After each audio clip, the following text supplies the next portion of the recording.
Sebuah video viral di media sosial memperlihatkan kebakaran mobil di sebuah ruas jalan tol di Jatim, Minggu, tanggal 19 September tahun 2021, malam.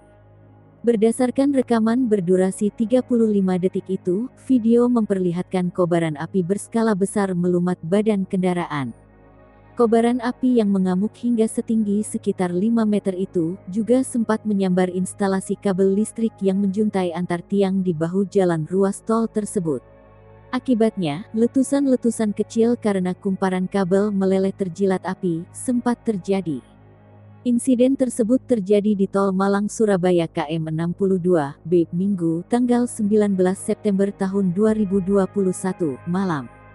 Sedangkan, kendaraan yang terbakar itu adalah satu unit mobil yang terlibat tabrakan beruntun dengan 3 mobil lainnya di ruas jalan tersebut. Mobil yang terbakar itu merupakan Honda Odyssey bernopol N1513IG.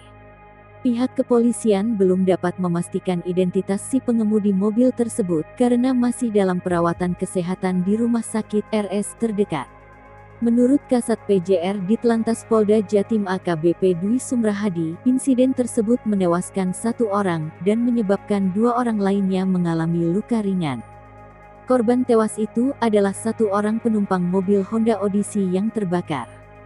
Korban berinisial JP, 14, warga perumahan Anaya B7 nomor 11, Desa Bantaran, Blimbing, Malang.